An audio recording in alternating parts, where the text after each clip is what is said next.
Bonjour et bienvenue sur Isobourse. Vendredi 27 avril 2018, l'indice CAC 40 a terminé la semaine sur une hausse hebdomadaire de 1,3% à 5483 points.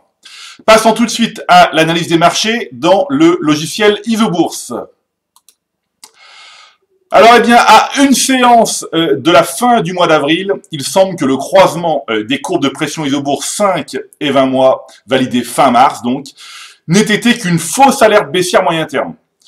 Après une hausse de plus de 6% en avril, les courbes de pression Isobourse 5 et 20 mois de l'indice CAC 40 sont désormais très proches de se recroiser à la hausse.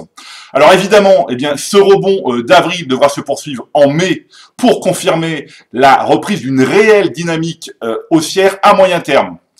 Pour information, vous voyez ici, en novembre 2014, alors que le croisement haussier était également très proche, celui-ci n'avait pas eu lieu le mois suivant et l'indice CAC 40 s'était violemment replié avant de se relancer.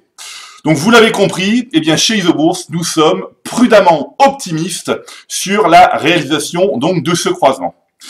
À long terme, pas de changement. L'indice CAC 40 évolue toujours au sein d'une tendance haussière depuis le croisement haussier des courbes de pression Isobourse 5 et 20 trimestres, validé au deuxième trimestre de l'année 2013 et renforcé au quatrième trimestre de l'année 2016. Alors, aux États-Unis, la courbe de pression Isobourse 5 mois de l'indice S&P 500 évolue toujours au-dessus de la courbe de pression Isobourse 20 mois.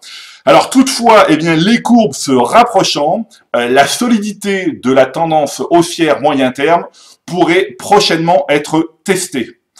À long terme, comme pour l'indice parisien, l'indice élargi de la bourse de New York évolue toujours au sein d'une tendance haussière, notamment depuis le premier trimestre de l'année 2011 et une tendance qui s'est renforcée au deuxième trimestre de l'année 2016. Voilà, donc pour terminer maintenant, je vous propose de jeter un œil à la composition du fonds Martin Morel Impulsion France, donc notamment aux plus fortes hausses de la semaine. Je rappelle que le fonds Martin Morel Impulsion France est entièrement piloté par le logiciel Isobourse depuis 2009.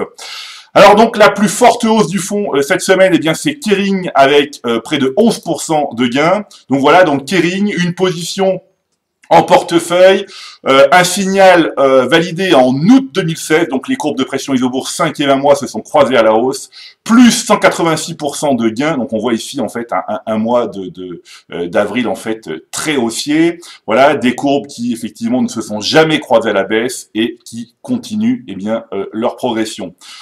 On passe ici à Ipsen. Alors Ipsen, c'est une valeur que nous avons re-rentrée à la suite du signal validé en février 2018. Donc voilà, c'est une valeur qui progresse gentiment. On passe ici à Colas. Donc Colas, une valeur depuis longtemps en portefeuille. Le signal validé en octobre 2015, plus 54% de gains. Des courbes qui se sont approchées mais qui ne se sont jamais croisées. Voilà, on passe ici à Coface, quasiment 5% de gains cette semaine. Un signal positif en décembre 2016, plus 70% de gains, des courbes toujours bien positives. Voilà, on va passer ici à Soprasteria, donc janvier 2017, un croisement haussier, des courbes de pression Isobourse 5 et 20 mois, plus 65% de gains, voilà. Donc, je rappelle que le point commun de toutes les valeurs du fonds Martin Morel Impulsion France, ce sont des courbes de pression 5 et 20 mois, toujours positives. Voilà, on va ici aller à la TCOR, décembre 2016, voilà, une très faible progression, mais finalement des courbes qui évoluent toujours positivement, donc la valeur est conservée en portefeuille. Et puis voilà, on va s'arrêter ici avec ST Microélectronique. Donc ST Microélectronique, des courbes qui se rapprochent, qui ne se sont pas encore croisées à la baisse.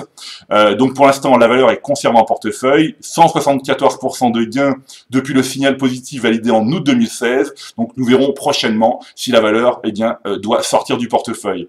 Voilà, c'est maintenant à vous de faire le point de vos valeurs en portefeuille avec le logiciel Isobourse. Je vous donne rendez-vous pour ma prochaine chronique et d'ici là, restez avec nous sur Isobourse.